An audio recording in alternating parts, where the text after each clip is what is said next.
Cuéntame de nuevo historias que entretenían mis días, entre acordes redonditos de Clapton, Floyd y otras misas. Contame, quiero saber. Contame, quiero saber.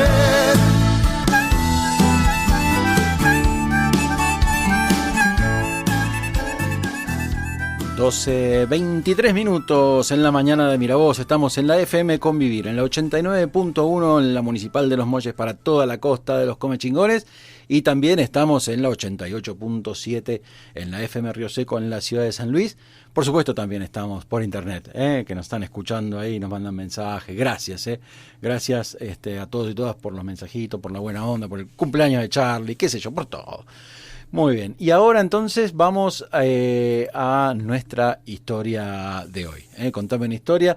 Hoy nos acompaña Alejandro Suyama. Él es docente universitario en la Universidad Nacional de San Luis, aquí en la Facultad de Turismo y Urbanismo, que está en la Villa de Merlo, y también es investigador, y lo saludamos, le damos los buenos días a Alejandro Suyama. ¿Cómo le va? Buenos días, Pablo, ¿cómo te va? ¿Cómo estás? Bienvenido. Bien, un gusto estar acá. Bueno, me alegro mucho, la verdad, para nosotros también, para nuestro programa. Sabemos que Cecilia, viste, está ahí. Sí, yo soy un seguidor del programa, no voy a decir sincero, no todos los sábados, porque a veces me toca hacer las compras. Eso. Me interrumpe cada vez que me bajo del auto, pero bueno, sí, soy un oyente que, bueno, siempre me quedo a mitad de camino con las consignas, pero bueno. Bueno, no importa. Pero hoy venís como a participar de otro lado. Sí. Hoy no te vamos a dejar bajar a salir a hacer las compras. Hoy venís a participar en nuestro programa en esta Contame una historia. Y bueno, arranquemos. ¿Qué historia trajiste? Bueno, primero les agradezco la invitación y cuando, bueno, me hicieron la propuesta y me quedé pensando, ¿no? Porque es cierto, es decir, a veces uno piensa, digamos, ¿qué historia interesante tiene para contar cuando hay un montón? Y enseguida lo primero que se me vino a la cabeza, Uh-huh. Y tiene que ver, obviamente, con una cuestión personal, que a veces ser autorreferente muchas veces no es de lo más cómodo, pero sí tiene que ver con algo que por ahí sí se refleja en otros, en otros, digamos, con los cuales con el tiempo fui conociendo y dije, bueno, no soy el único. Ajá. Y tiene que ver con, digamos, qué nos pasa a nosotros, a las personas, con las pasiones, ¿no? Y pasiones que a veces parecen completamente disímiles. Yo soy biólogo de formación, carrera a la cual llegué un poco por casualidad, pero que enseguida me despertó una pasión por la ciencia que, bueno, hoy continúa. Bien. Y que eso además también, por otro lado, los científicos somos seres humanos, con sentimientos, con emociones. Y bueno, en el transcurso de la vida me fueron atravesando otras pasiones, entre ellas la política, ¿no? Claro. De hecho, bueno, yo he participado orgánicamente en el Partido del Socialismo Merlino, que fue mi primera incursión, digamos, en la política. Partidaria. Sí, claro, partidaria, siempre Claro. había sido parte de mis intereses, pero nunca desde lo orgánico, digamos. Uh-huh. Y en un momento, digamos, y esto me pasó durante una campaña, ¿no? Yo, digamos, soy un gran apasionado de las teorías evolutivas, ¿no? Digamos, de lo que ha sido el neodarwinismo para acá. Y leyendo un libro, digamos, vinculado con eso, me encontré con un capítulo de un libro que se llamaba Controversias, ¿no? Controversias de la evolución. Es un libro escrito por un biólogo, un evolucionista español, y nunca le había prestado demasiada atención, porque era un libro de plantas, ¿no? Hablaba de la evolución de las plantas. Ajá. Y cuando leo ese capítulo me apasionó, porque era sí, una historia, ¿no? Una historia muy interesante acerca de Lysenko, un ruso, Trofim Lysenko, que es un ruso, que era un técnico agropecuario, que fue el asesor científico de Stalin, ¿no? Y claro, la historia fue muy apasionante cuando la leí, porque, claro, El tipo, digamos, era en los mediados del siglo XX, cuando el neodarwinismo, es decir, la adaptación de lo que fue la primera propuesta de Darwin de evolución, cuando se empieza el neodarwinismo lo que hace es darle un poco más de solidez, de evidencia a lo que en su momento Darwin sugirió como un posible cambio en los organismos, ¿no? Y que eso provocaba los cambios y la diversidad de especies que conocemos. Que tenía que ver básicamente esta propuesta de Darwin con la selección natural. ¿No? Y fíjate que la selección natural tiene como varias premisas que tienen que cumplirse. La primera es que tiene que haber diversidad, ¿no? O sea que los organismos somos diversos y que cada camada, o sea, de hijos, es diferente. Nosotros somos diferentes de cada uno de nuestros hermanos. Eso por un lado. Y por el otro, que es, a pesar de que hay diversidad, hay heredabilidad. Es decir, nosotros no es que somos completamente distintos a nuestros padres. Claro. Heredamos ciertos caracteres. Bueno, entonces, bajo esas dos premisas básicas, lo que dice la teoría de Darwin, y que después fue un poco confirmado más bioquímicamente, y bueno, más, con otras herramientas, claro. que de esas camadas no todos sobreviven. Hay una competencia, ¿no? Por los recursos, y los más aptos sobreviven. Eso sería como, digamos, una síntesis, pero es heredabilidad, competencia y supervivencia. ¿Está bien? Claro, eso, imagínate vos en el siglo XX, en plena ebullición de lo que fue el capitalismo, tal cual lo conocemos ahora, y además en plena disputa con las propuestas socialistas. Detrás del muro eso era inviable desde alguna visión, porque primero que digamos, cuando se proponía desde el Estado que no había bienes heredables, que todos los bienes eran del Estado, ¿no? Por un lado. Y por otro lado que la competencia era un asunto más vinculado al liberalismo económico. El ser darwinista del otro lado del muro, no way. Claro. Que ojo, mirá que los primeros evolucionistas, digamos, digamos que aportaron mucho a lo que fue digamos, el auge en el siglo XX fueron rusos. Pero cuando aparece Lysenko, él dice que no, que él presenta un proyecto, digamos, de producción agropecuaria en donde algún grupo de plantas de trigo la somete a digamos, a condiciones de frío. Entonces dice que con eso generan resistencia al frío y la semilla eso la siembra y tiene mayor producción, ¿no? Entonces dice, no, acá no hay una cuestión de adaptación ni de heredabilidad. Nosotros podemos, de alguna manera, como formatear forzar para que obtener los resultados. Y lo que dice, digamos, las teorías clásicas de la selección natural, que uno selecciona semillas, ¿no? Y de generación tras generación las va mejorando. Perdón, paréntesis. Sí. Me suena parecido a lo que pasa hoy con la manipulación genética. Claro. ¿No? Bueno, ahora igual es mucho más. Ahora no hay tanta grieta como en ese momento. Claro. Está bastante más ampliado. Pero yendo, digamos, no quiero irme a lo técnico. No, está bien. Al aspecto político. El asunto es que cuando Lysenko presenta eso en un congreso lo escuchan algunos asesores de Stalin, a Stalin se lo presenta, le encantó y le dijo, venite conmigo, vas a ser mi asesor. Y fue, no sé, creo que durante 20, 30 años el asesor de Stalin, y destruyó la ciencia en Rusia. Básicamente. Claro, porque fue un acérrimo opositor a los investigadores que sostenían las teorías de selección natural o de evolución como principio de selección de material genético, y hizo una persecución stalinista, digamos. Literalmente. Literalmente. Claro, sí. Vavilov, que fue uno de los pioneros y de hecho fue un prócer, digamos, de la genética en plantas, murió en Siberia, ¿no? Encarcelado en Siberia porque se negaba a irse de Rusia cuando todos sus colegas le decían andate porque Y bueno, y eso, digamos, más allá de las cuestiones técnicas, hay defensores y detractores de Vavilov, de Lysenko. Bueno, en algunas cosas podía tener cierto asidero, en otras seguramente no, sobre todo en la persecución a colegas. Pero, digamos, ¿qué es lo que a mí me llamó la atención de ese capítulo de ese libro? Claro. Fue, digamos, cómo muchas veces nosotros como científicos estamos absolutamente sesgados por nuestro contexto. Consciente o inconscientemente. Acá había una cuestión directamente, o sea, si vos tenías cierta orientación a pensar que la evolución iba por ese lado, directamente no tenías posibilidad de decidirlo, ¿no? Claro, O sea, claro.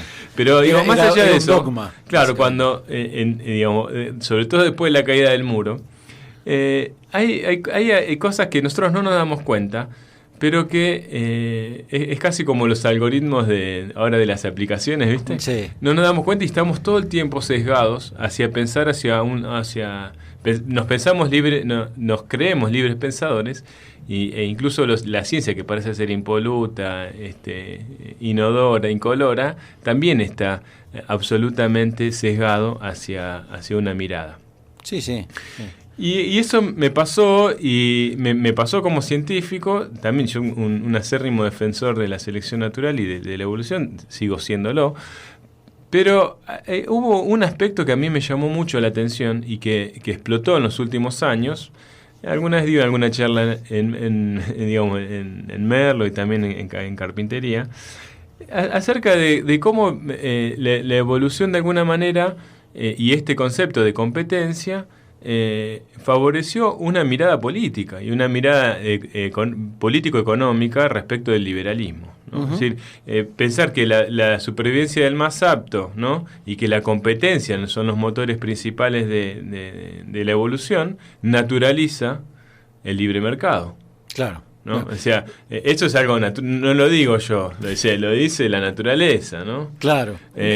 Ya me está impuesto por la naturaleza. Claro, digamos, no me queda otra que ser ¿entendés? Ponerme que ser un emprendedor. Claro, un emprendedor y bueno, y bueno, y la ley de la selva, ¿no? Esas frases hechas, ¿no? El pez grande se come al pez chico. Y cuando uno se pone adelante de un microscopio y mira lo que hay y está describiendo objetivamente algo, nunca está describiendo objetivamente algo. Está describiendo algo con preconceptos que uno ya tiene.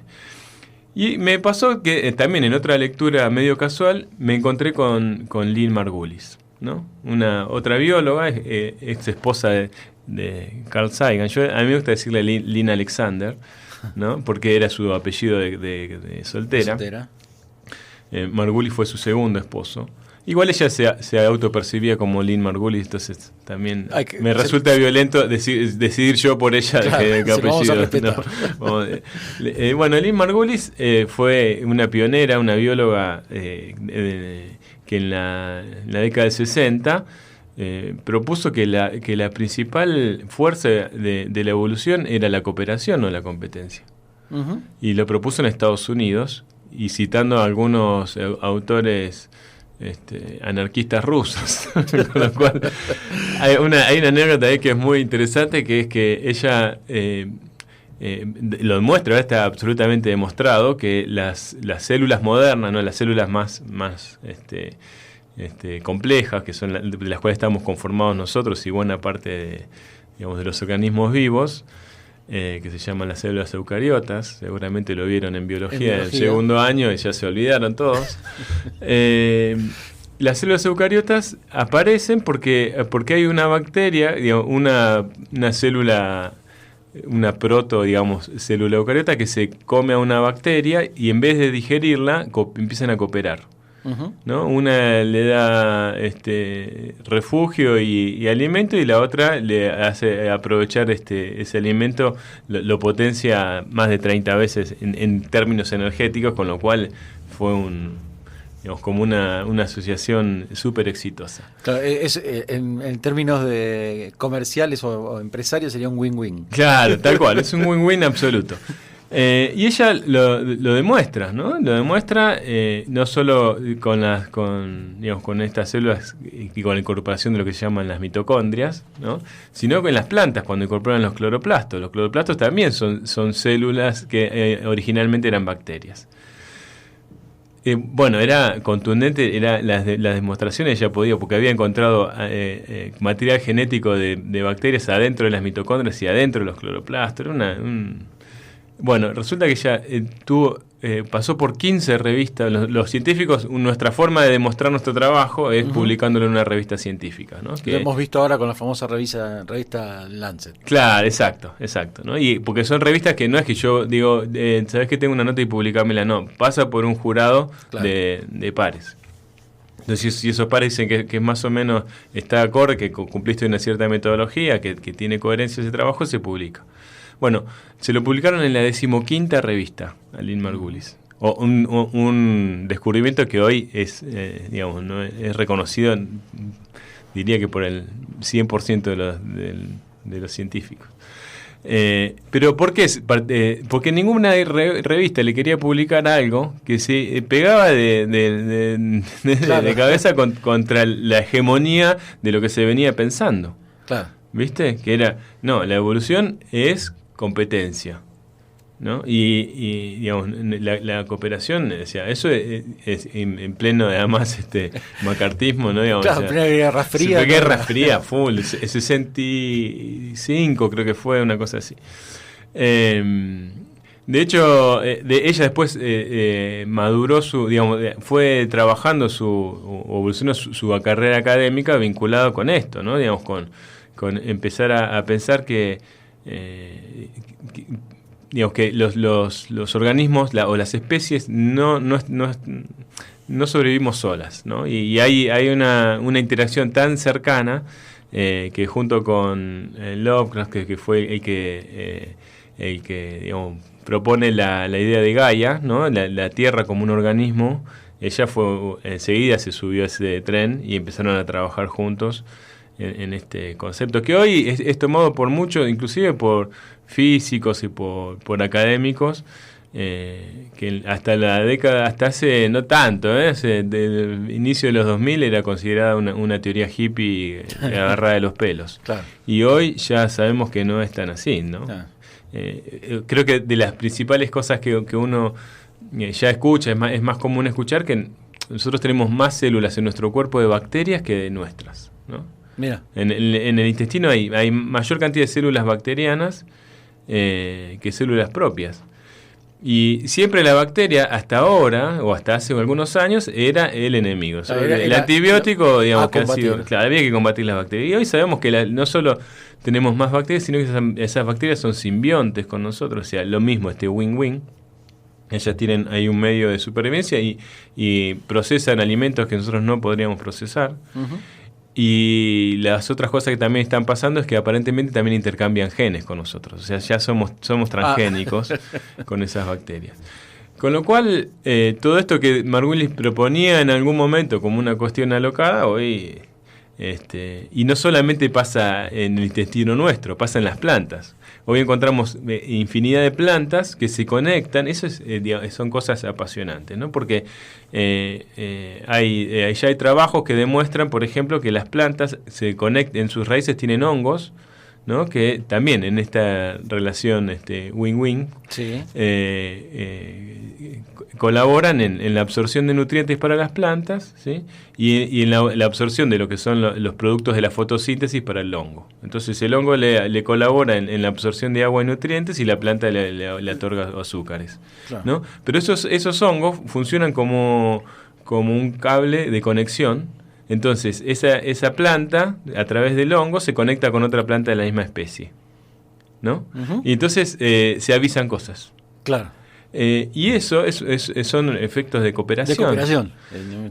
Y entonces... Claro, uno lo pensaría en el otro esquema como, bueno, una va a crecer más que la otra, la va a tapar el sol, exacto. Y entonces la otra se va a morir y una va a crecer muy, muy grande. Sí, no. y vos fíjate, es que no se había visto antes al hongo y a la planta, sí, pero se lo veía como un patógeno. Claro. Estaban compitiendo en el mismo sustrato, por el mismo suelo, por los mismos nutrientes. Claro. ¿Sí?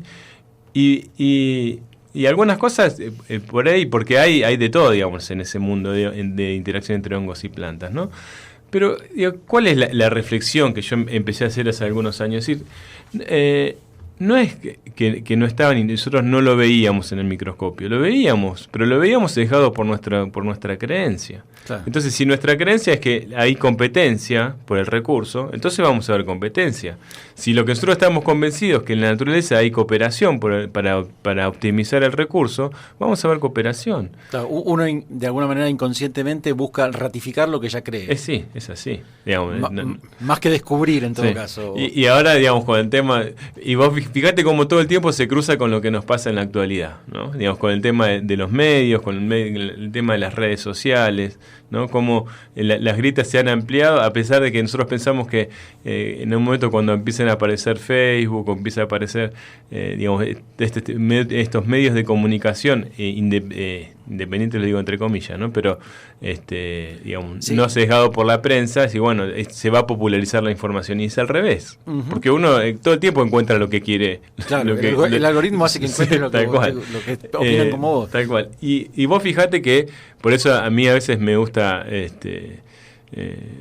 sacar un poco el guardapolvo blanco de impoluto a la ciencia, pues y bueno, los científicos somos de carne y hueso, tenemos nuestras convicciones y estamos atravesados por esas convicciones, y a veces, por más que la estadística nos dé la razón, ¿no? A veces la estadística sirve para confirmar también, ¿no? Claro. Aunque es útil, tampoco voy a decir que todo es producto de la fantasía o de la especulación, pero quiero decir, nuestras conclusiones muchas veces están sesgadas por nuestra mirada. Sin duda. Y eso, digamos, un poco, no quiero ser muy extensivo, pero hay a uno, digamos, como en la formación como científico, no hemos sido preparados en la universidad para hacernos esas preguntas, digamos, como de autocrítica. ¿Hacia dónde dirigimos? Cuando nosotros pensamos un proyecto científico, ¿lo pensamos desde ahí? ¿Nos hacemos la crítica, claro, hacia si estamos colaborando o no hacia un aspecto más hegemónico o no? Uh-huh. Si es que lo existe, capaz que no.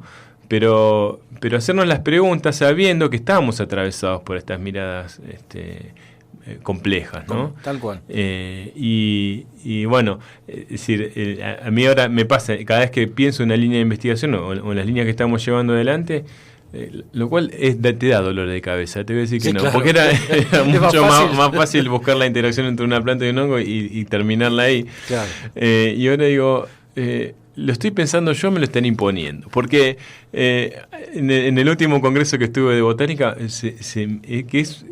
No voy a decir que es un espacio ultra conservador, pero tiene de todo como... Uh-huh.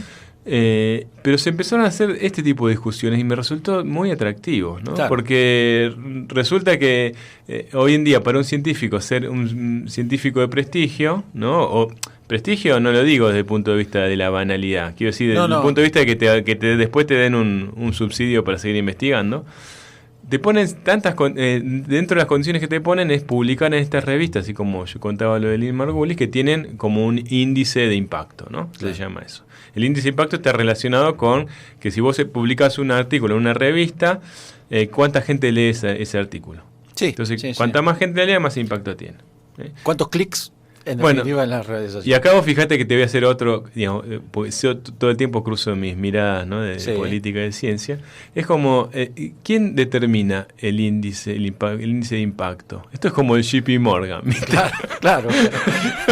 Te hacen el riesgo país. Claro, igual en la ciencia. Entonces, ese análisis así, digo, ¿y quién te saca? Y los indicadores son todo el hemisferio norte. Claro. Entonces, vos publicás en revistas de alto impacto que el impacto es para ellos. Claro. Entonces lo que nos discutíamos y que era muy interesante que surgió, y a mí esas cosas me encantan, tenemos que publicar en revistas argentinas de bajo impacto. Uh-huh. Pero no de bajo impacto, porque vamos a publicar... ¿A quién le interesa lo que le pasa a un recolector de peperina acá en la sierra?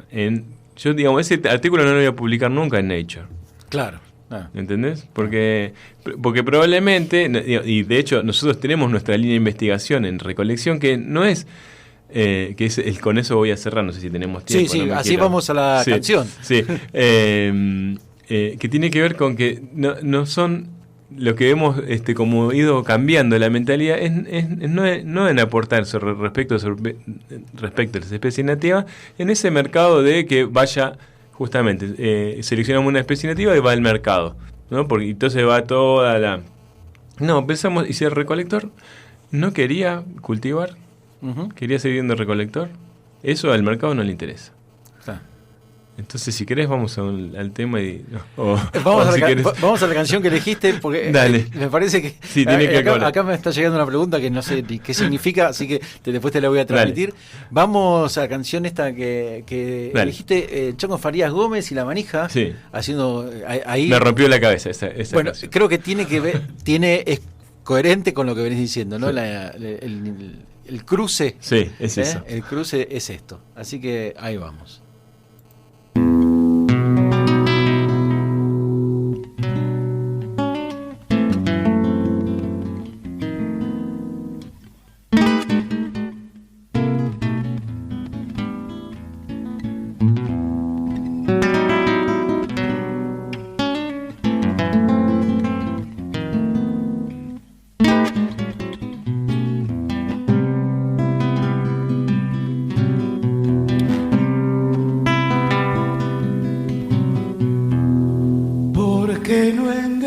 Los ejes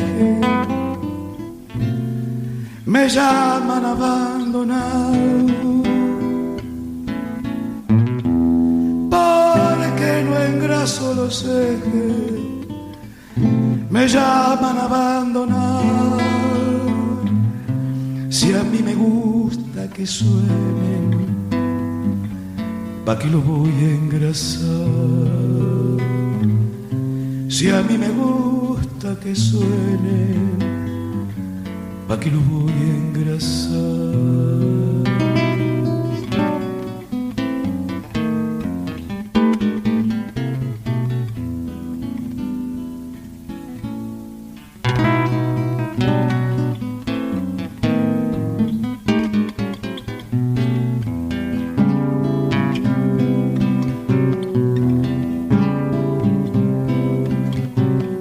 Es demasiado aburrido seguir y seguir la huella.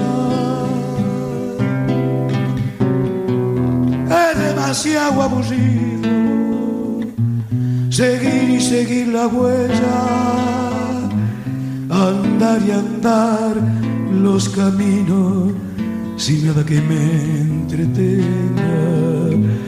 Andar y andar los caminos sin nada que me entretenga.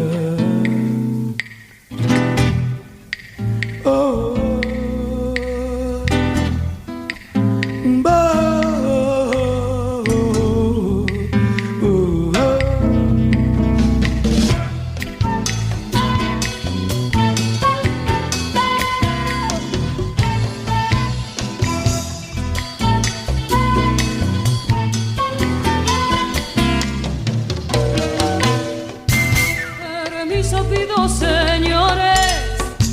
escuchen este cantar, esta milonga se acaba y en ella va el corazón. Yo canto canciones simples, soy de esta tierra, Señor, por las penas de mi gente, Belén, vengo aquí a elevar mi voz. Esta noche con ustedes cantamos con sabor, sabor, sabor los ejes de mi carreta, pa' que lo goce el corazón. Y dice que no lo va a engrasar, porque porque no engraso los ejes, me llaman a abandonar, que no lo va a engrasar, porque no engraso los ejes, me llaman a abandonar, que no lo va a engrasar, si a mí me gusta que suene, ¿pa' qué lo voy a engrasar? los ejes de mi carreta nunca lo voy a engrasar. Oh, oh. Que no lo va, El mono Zarrualde, que no lo va,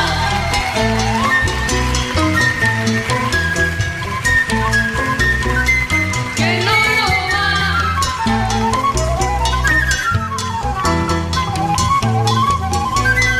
que no lo va.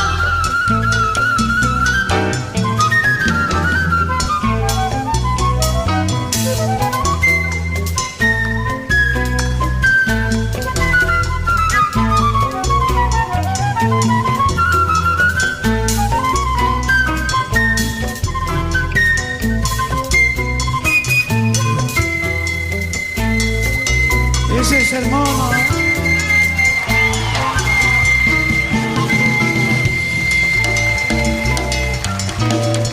De Cuba,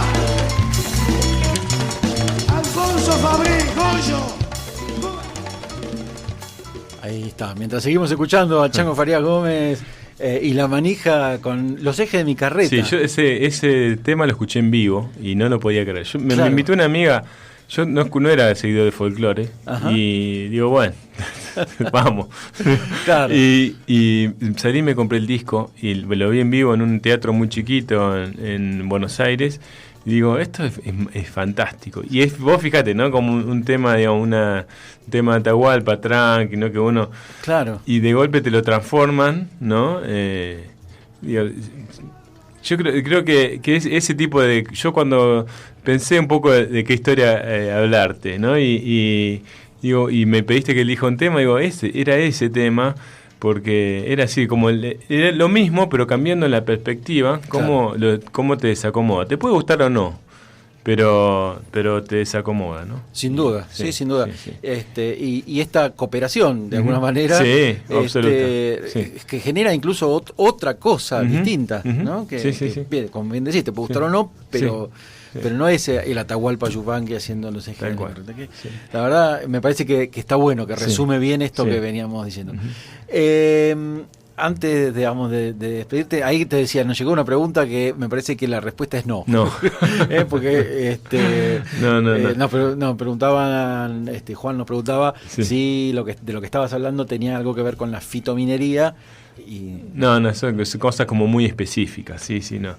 No, es decir, alrededor de las plantas hay muchas cuestiones de aplicación, pero digamos, más allá de la aplicación, digamos, los últimos años yo siempre me he planteado, bueno, esto de los contextos, ¿no? Porque un poco volviendo Claro. a lo último, ya para cerrar, Sí. de nuestra experiencia aquí en la zona, es que nosotros trabajamos con recolectores de peperina y nosotros siempre pensamos que el camino era, para dejar de extraer la peperina de la naturaleza, era seleccionar variedades que sean que cumplan con ciertos requisitos, ver cómo se cultivaba, cultivarla, y entonces ya uno no la extraía.